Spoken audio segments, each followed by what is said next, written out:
Hello viewers, welcome back to our channel universal Lokya. ఈరోజు నేను మీకు ఒక మంచి లంచ్ బాక్స్ రెసిపీ చెప్తాను. డైలీ మార్నింగ్ పిల్లలకి లంచ్కి ఏమి ఇవ్వాలి హెల్తీగా, వాళ్ళకి ఎట్లా చేస్తే వాళ్ళు తింటారు అని ఆలోచిస్తుంటాం కదా. ఒకసారి ఇట్లా ట్రై చేసి చూడండి. పిల్లలు ఒక్క మెత్తు కూడా మిగిల్చకుండా మొత్తం బాక్స్ ఖాళీ చేసుకొని తీసుకొని వస్తారు. స్టవ్ మీద కడాయి పెట్టుకొని ఒక 3 టేబుల్ స్పూన్స్ వరకు ఆయిల్ వేసుకోండి. కొంచెం ఎక్కువే పడుతుంది ఆయిల్. ఇందులో ఆవాలు వేగిన తర్వాత జీలకర్ర వేసుకోండి. అవి వేగితేనే ఫ్లేవర్ బాగుంటుంది. తర్వాత 4-5 పచ్చిమిర్చి మీ పిల్లలు తినే కారం బట్టి మీరు వేసుకోండి. కొద్దిగా కరివేపాకు సన్నంగా కట్ చేసి వేయండి. అవి తీయ రాకుండా వేయండి మళ్ళీ, లేదంటే పిల్లలు తీసి పక్కన పెట్టేస్తారు. ఒక చిన్న ఉల్లిపాయను కూడా సన్నంగా కట్ చేసుకొని వేసుకుందాము. ఉల్లిపాయలు తొందరగా ఫ్రై అవ్వాలంటే ఇందులో కొంచెం సాల్ట్ వేస్తే తొందరగా ఫ్రై అయిపోతాయి. సో ఇవి గోల్డెన్ బ్రౌన్ వచ్చేంత వరకు ఫ్రై చేసుకుందాం. ఇక్కడ మీరు పచ్చిమిర్చికి బదులుగా కారం కూడా వేసుకొని చేసుకోవచ్చు, కానీ చూడంగానే నచ్చాలంటే పచ్చిమిర్చి అయితే కొంచెం కలర్ఫుల్గా బాగుంటుంది అనిపించింది. బీరకాయల్లో ఐరన్ అండ్ ఫైబర్ చాలా ఎక్కువగా ఉంటుంది. సో ఫైబర్ ఏంటంటే పిల్లలకి కాన్స్టిపేషన్ ప్రాబ్లం రాకుండా ఉంచుతుంది. సో ఖచ్చితంగా వారంలో ఒక్కరోజు అయినా మీరు ఈ కర్రీని మీ మెనూలో యాడ్ చేసుకోండి. చాలా మంచిది హెల్త్కి. చూడండి, ఒక 5 నిమిషాల తర్వాత ఉల్లిపాయలన్నీ బాగా ఫ్రై అయిపోయినాయి. దీంట్లో కొంచెం అల్లం వెల్లుల్లి పేస్ట్ వేసుకొని పచ్చివాసన పోయేదాకా ఫ్రై చేసుకుందాము.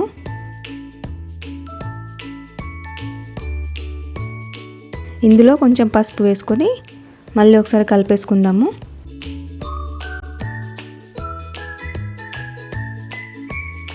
లేతగా ఉన్న బీరకాయలని ఇట్లా సన్నంగా కట్ చేసుకోండి, చిన్న చిన్న పీసెస్ లాగా. 1 కప్పు వేసుకుంటున్నాను. వీటిని ఒకసారి బాగా కలిపేసి మూత పెట్టుకొని ఒక 5 నిమిషాలు ఉడికించుకుందాము, బీరకాయ అంతా సాఫ్ట్ అయ్యేంత వరకు. ఇక్కడ బీరకాయలకి బదులుగా మీరు బెండకాయలైనా, సోరకాయలైనా, వంకాయ కూడా వాడచ్చు. మీ పిల్లలు ఏది తినకపోయినా ఈ ప్రాసెస్లో చేసేయండి. ఈలోపు మనము రైస్ని చల్లారబెట్టుకుందాము. మనం ఏదైనా ఫ్రైడ్ రైస్లు చేసినప్పుడు రైస్ పొడి పొడిగా రావాలంటే తీసిన వెంటనే కలపకుండా అందులో నెయ్యి కానీ నూనె కానీ వేసి చల్లారనివ్వండి. నేను 2 పిల్లలకి సరిపడే లంచ్ బాక్స్ని తయారు చేస్తున్నాను. సో వాళ్ళు ఎంత తింటారో దాన్ని బట్టి మీరు రైస్ తీసుకోండి. ఇందులో 1 టేబుల్ స్పూన్ నెయ్యి వేసుకొని ఒకసారి కలిపేసుకుందాము.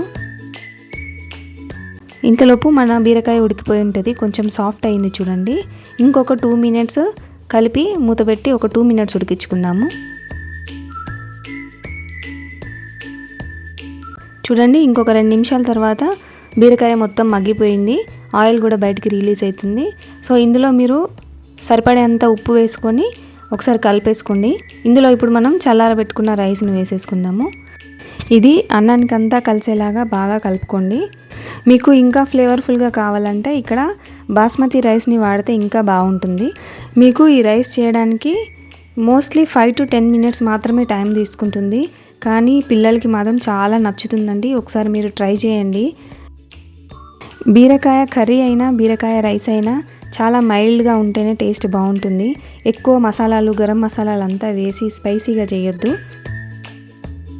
ఫైనల్గా దీంట్లో కొంచెం కొత్తిమీర వేసుకొని ఒకసారి సాల్ట్ కూడా చెక్ చేసుకోండి.